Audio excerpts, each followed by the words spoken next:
Kali ini kita intip yuk kehidupan dan kebiasaan unik masyarakat adat Mentawai di Sumatera Barat.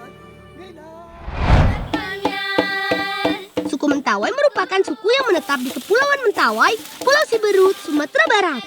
Masyarakat suku Mentawai masih mengandalkan hidupnya di alam. Suku Mentawai mencari ikan dengan teknik berburu dan memanah. Cara tangkap ini tentu saja ramah lingkungan. Setelah hujan reda, biasanya sungai mulai surut dan membawa luapan ikan-ikan dari sungai besar. Biasanya ikan yang ditangkap ikan kalau. Mereka juga dikenal sebagai peramu yang andal loh. Karena di Mentawai tidak ada sawah, makanan pokoknya keladi dan sagu.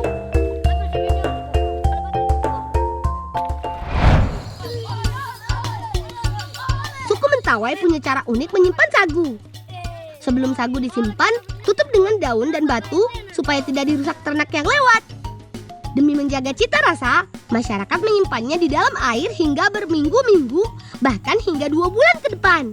Soalnya, kalau disimpan di tempat kering, sagu akan rusak dan terasa lebih masam walaupun sudah dimasak.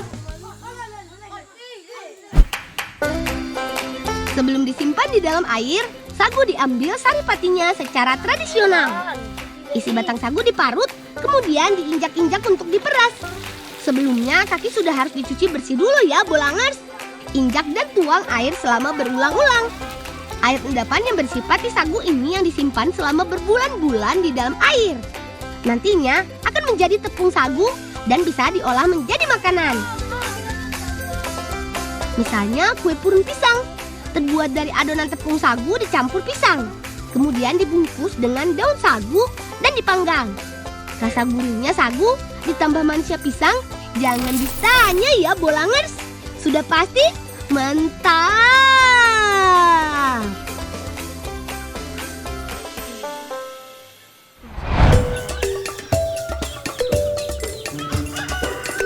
Ada lagi nih yang unik bolangers dari kebiasaan masyarakat Mentawai, yaitu memelihara ayam dengan cara digantung.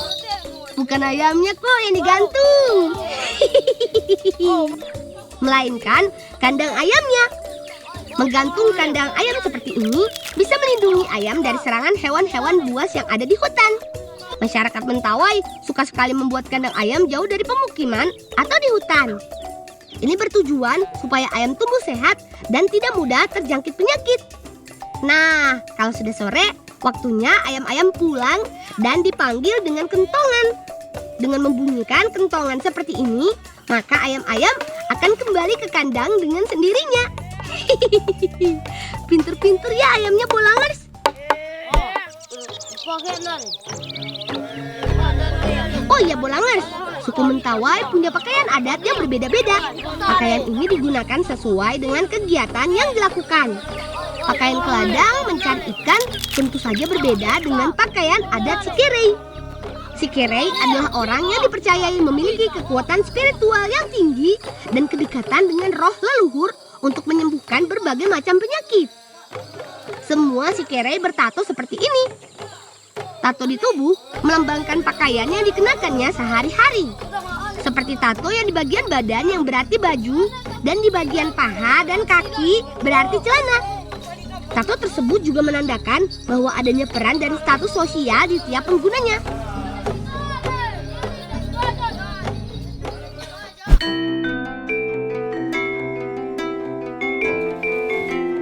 Hampir semua atap suku Mentawai menggunakan daun sagu atau rumbia. Daun sagu dikenal awet dan tahan cuaca. Ada lagi yang unik bolangers dalam rumah atau rumah adat suku Mentawai. Tengkorak dan tulang belulang yang pernah menjadi buruan dijadikan koleksi sebagai interior rumah. Ini juga sekaligus sebagai penanda kelas sosial. Semakin banyak hasil buruan, maka penghuni rumah akan semakin disegani. Karena dianggap sebagai orang yang pandai berburu. Setiap rumah yang dimiliki para Sikirei di sini dibangun menggunakan kayu jenis katuka dan beratapkan rumbia. Membangunnya pun tidak menggunakan bahan-bahan material modern seperti paku, melainkan pasak kayu, teknik ikat, tusuk, dan sambung.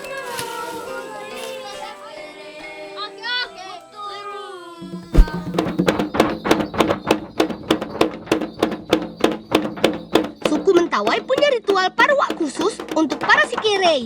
Ritual ini disebut juga silaturahmi sesama Sikirei. Tariannya disebut Turuk Manyang. Turuk Manyang biasa ditampilkan untuk acara-acara pernikahan dan acara besar lainnya. Cara menari Turuk Manyang mengandalkan kekuatan kaki dan harus bertahan pada tumpuan. Tarian Manyang ini bercerita tentang perjuangan Sikirei pergi ke hutan mencari dedaunan sambil berburu. Keren kan, Bolangers?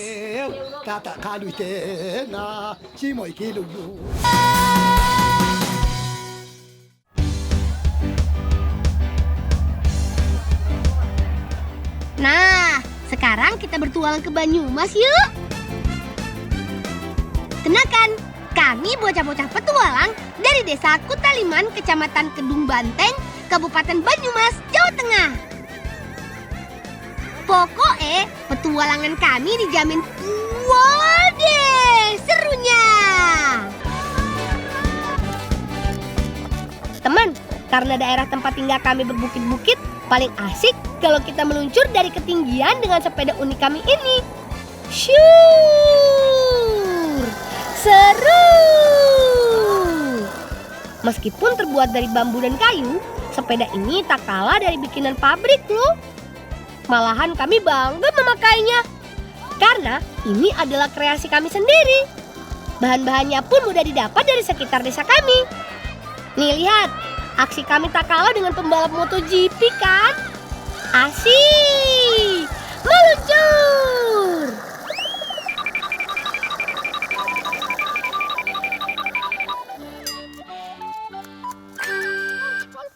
Nah, ya malah penyucol. Lang, tadi lang. Udah meneng, becek lang ojek. Nah.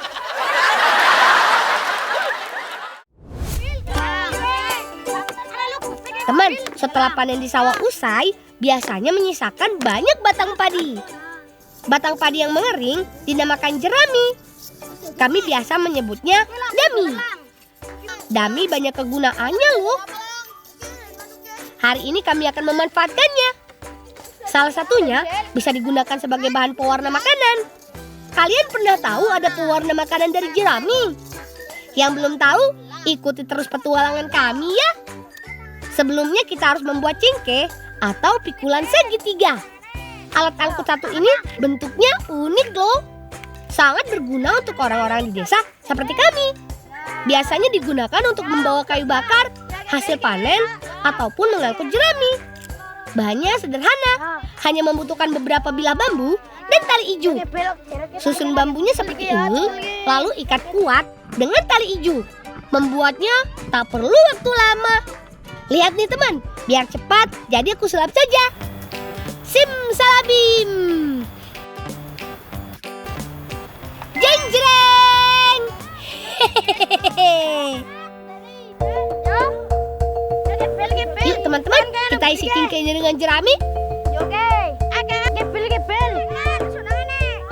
Cari batang jerami yang bersih ya. Yang, bersih ya. Ya, hati-hati. Jika sudah, mari kita jalan.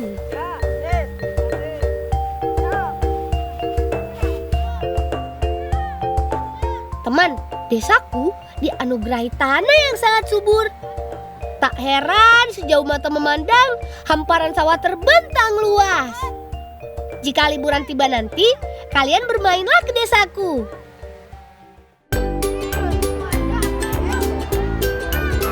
Sebelum dibuat sebagai bahan pewarna makanan, dami harus dibersihkan dulu dari kotoran yang menempel. Cuci sampai bersih di air yang mengalir ya. Ayo teman-teman, semangat mencucinya. Sungai ini namanya Sungai Logawa.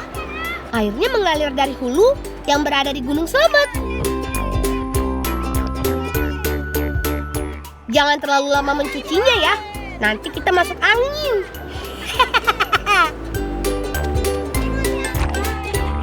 Setelah dicuci, jerami harus dikeringkan. Setelah kering, barulah bisa kita gunakan.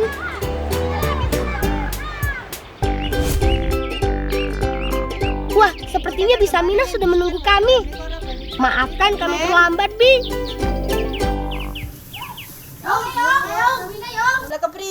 berantak kayak mau kan golek dami kok ora bali-bali dolan ngendi? Yung pangapurane yung miki kene sawah kae jiko dami. Ya malan kae dami ini guys dibakari nang wong sing duwe sawahe yung oli senetek yung. Ya wis dibakari, nyotok maring mburi. Ya yung. Nggak diayak. Yung. Ayo teman-teman, bantu Bibi membuat oman. Oman adalah pewarna makanan yang terbuat dari jerami. Ya jajal. Cara membuatnya seperti ini teman. Jerami yang sudah bersih dan kering kita bakar. Hati-hati ya membakarnya, jangan sampai tangan kita terkena api.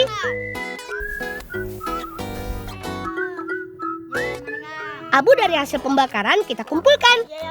Selanjutnya, abu yang sudah terkumpul harus disaring dulu. Nah, hasil saringan inilah yang disebut oman. Ana limut Tenuna. Ya.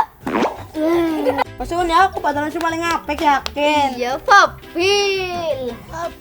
Babil. Aduh, Fabil jahil banget kamu. Kasian kan si Eko? Jangan ditiru ya teman-teman ulah jahilnya si Fabil. Sudah yuk, kita bawa omannya.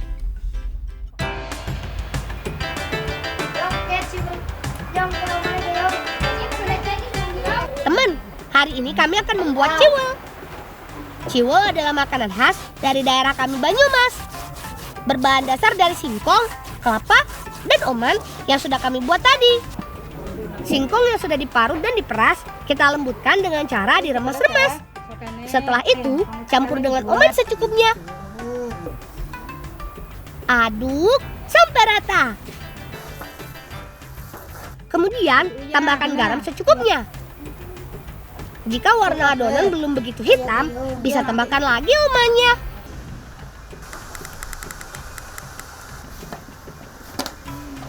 Ayo Fabil, siapkan tungkunya. Adonannya sudah siap nih buat dikukus. Masukkan perlahan adonan ke tempat kukusan. Tunggu beberapa saat ya, hingga adonan ciwel matang. Nah, sambil menunggu adonan matang, Eko, Azril, tolong bantu parut kelapa ya. Parutan kelapa nantinya akan ditaburkan di atas ciwel yang matang. Hilang kaya kis matang. Ya Yung. Dari cipika pelumpang. Ayo. Sepertinya sudah matang teman. Adonan yang sudah matang akan menghitam seperti ini teman. Prosesnya belum selesai sampai di sini loh teman. Adonan yang sudah dikukus harus ditumbuk dulu. Lalu untuk menumbuk harus dilumuri air agar adonan tidak lengket menempel. Ya Yung. Yuk, sekarang saatnya kita tumbuk. Tumbuk yang kuat ya. Setelah itu, kita tiriskan dulu.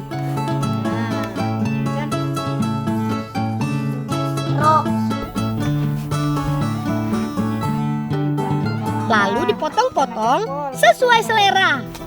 Karena kita sudah membantu Bibi, kita mendapatkan bagian ciwel enak ini. Asik! Oh iya teman, menghidangkan ciwel tak lengkap rasanya jika tidak ditambah kue khas lainnya seperti lupis, cenil, klepon, dan getuk lindri. Pas kayak gini. Supaya lebih enak taburi parutan kelapa dan gula cair.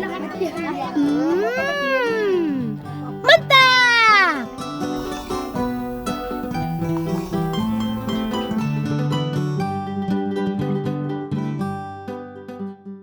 Yang kayak mau sanggung kali. Lo kok ini irang? Oh iyo. Oh.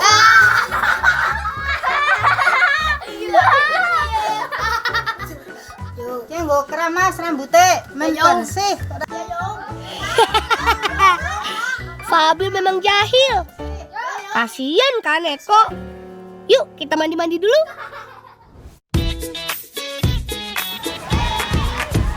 Kita bersihkan badan dulu yuk teman. Jangan lupa cuci rambut dengan oman. Kata kakekku, oman berkhasiat untuk menyehatkan akar rambut dan menghitamkannya. Sok gosok. Airnya dingin bikin segar. Oh iya teman, air terjun ini namanya Curug Gomblang. Airnya mengalir sampai jauh, menjadi sumber mata air, mengairi sawah dan ladang, memberikan kehidupan untuk warga desa. Airnya keluar langsung dari mata air Gunung Slamet. Teman di rumah, seru kan? Kalau kalian mampir ke desaku, nanti aku ajak ke sini ya. Selain ciwel, ada lagi nih makanan khas desa kami. Namanya jenang bumbung. Kakek nenekku sudah puluhan tahun loh membuat jenang bumbung. Kek kelapa nanti kek. Congkono. Ya kek. Kayak gini nih ada urugna. Ya kek. Kayak bok pada geseng. Ya kek. Ya. Ya kek. Kata kakek, membuat jenang bumbung adalah tradisi turun-temurun. Untuk membuat jenang bumbung, dibutuhkan bahan-bahan seperti kelapa, gula merah, dan tepung beras. Pertama kita belah kelapanya. Biarkan tugas Fabila membantu nenek. Belah kelapa menjadi 2 bagian, agar lebih mudah memisahkan tempurung dan daging kelapanya. Lalu parut daging kelapanya. Biar aku bantu kakek memasak gula merahnya. Potong kecil-kecil ya, agar cepat meleleh ketika direbus. Ya kek. Aduk terus larutan gula merahnya agar tidak menggumpal. Kemudian tambahkan parutan kelapa secukupnya.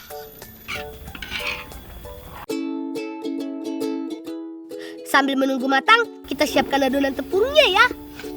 Sederhana saja kok teman. Hanya tepung beras dicampur dengan air. Aduk sampai tidak ada gumpalan sambil remas-remas terus. Jangan lupa angkat adonan gula merah dan kelapa yang sudah matang.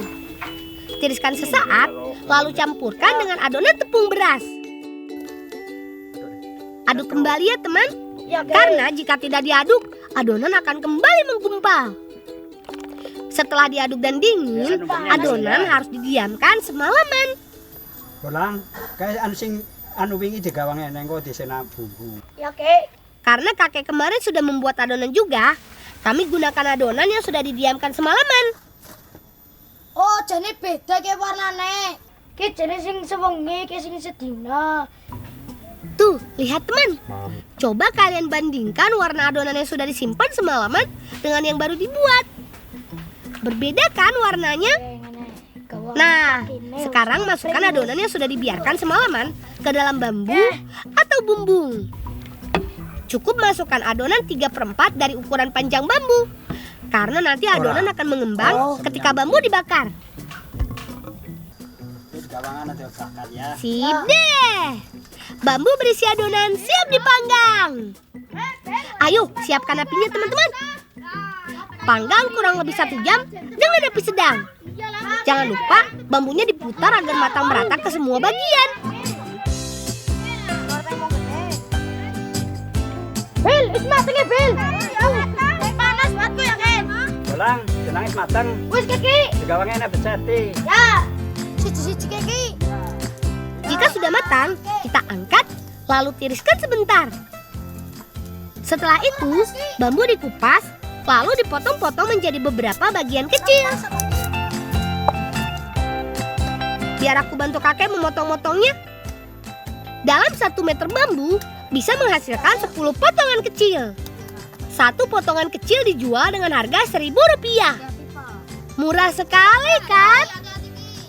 Biasanya kakek menjual ke pasar atau ada pembeli yang datang ke rumah. Serampung bolang. Wis. Konco sebasa gue pati-pati. Ya Kek. Wah, rezeki anak soleh. Asiknya kalau rame-rame.